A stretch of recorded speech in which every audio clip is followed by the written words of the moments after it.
Movie thoughts.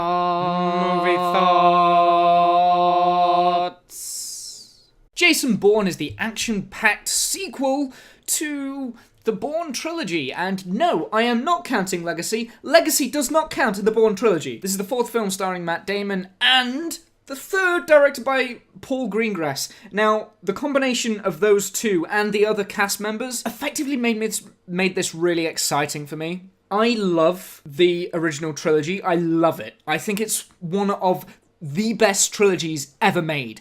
Mainly because it starts off with a brilliant film, and then every film after that builds on that. And the Bourne franchise, not including Legacy, I can never get to the end of that film for some reason. But the Bourne franchise is something that I love. Like, I really love it. It's action and spy and character development to the max over 3 films.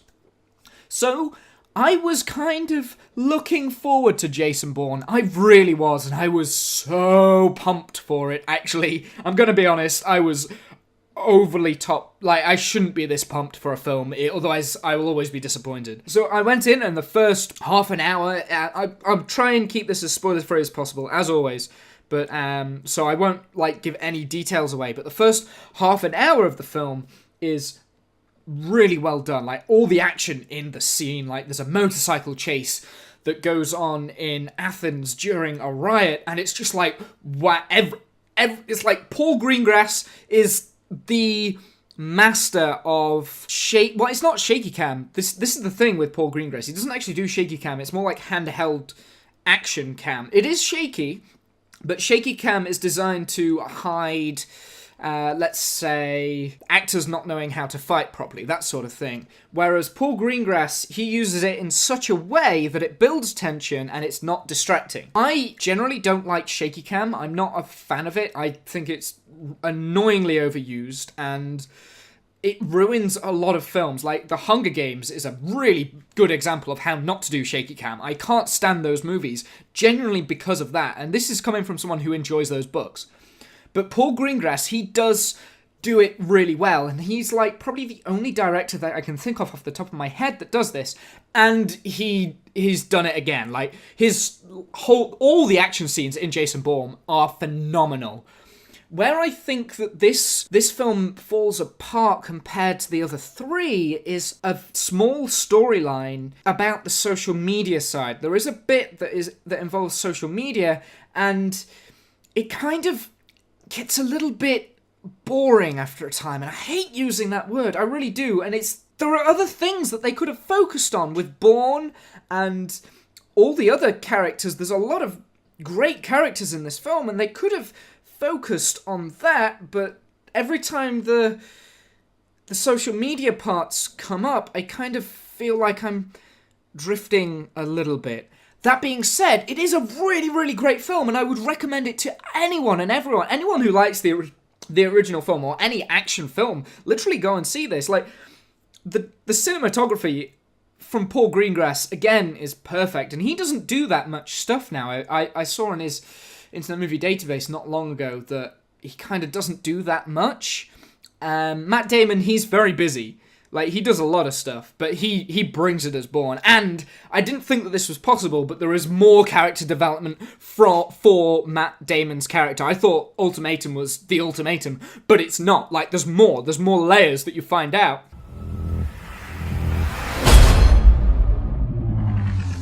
And there's a lot of revenge coming from both sides. So Bourne has revenge, and then also the villains, they have a revenge factor on Bourne, and it's very clever how it crosses over. And I wish they would have focused more on that and made the story a little bit more compact than having little bits of social media come in. And I feel that Tommy Lee Jones's character was possibly used in that way because he's...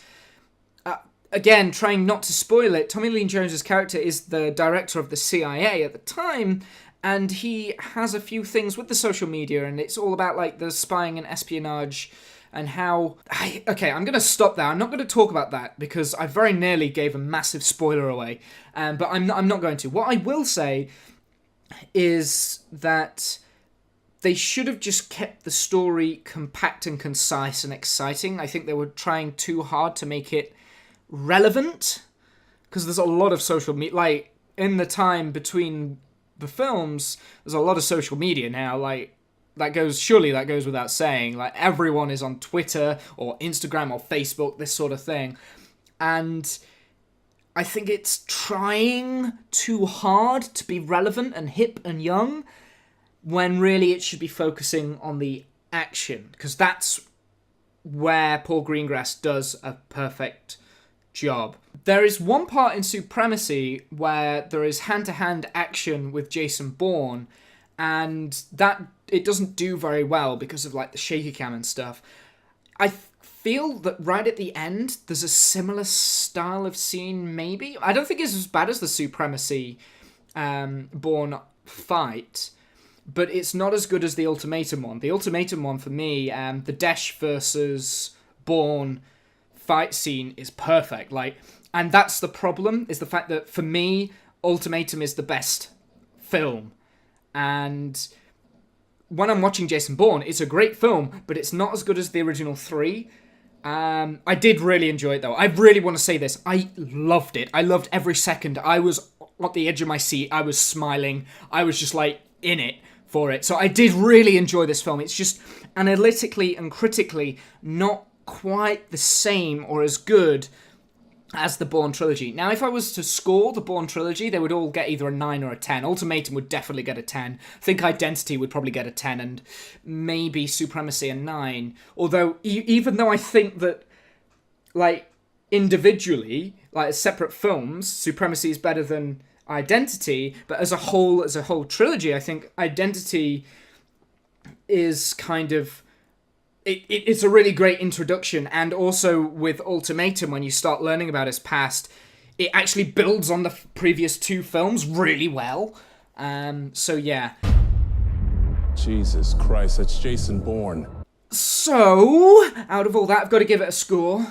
And I haven't actually done a score for a while, because I've got a lot of recorded footage. So here we go. Are we ready? Out of 10, I'm going to give Jason Bourne an 8 out of 10. Still a pretty high score. Like I said, it's a fantastic film, but it's not as good as the original trilogy, and there are parts of the story that needs to be concise. That's what it needs to be. It needs to be concise and, like, in the right place. I was hoping that this would be my favourite film of the year, but so far, The Nice Guys is still the best film I've seen. And it's the one I've had the most amount of fun watching, and the one that surprised me, I think, as well, because I didn't expect it to be there. I was really hoping that Jason Bourne would be superb. Like, I wanted it to be perfection, and I really hope they do another film and go back to the roots of Bourne and really, like, get a really good story and focus on Jason Bourne instead of doing little side stories. Like, it doesn't need the side umbrella arc for the CIA. It doesn't quite need that. And yeah, I would like... I nearly said another spoiler! Oh, god damn it, it's so hard. Oh, that's my phone. That's so unprofessional. I should have turned that off. Anyway, guys, until next time, I'll see you then.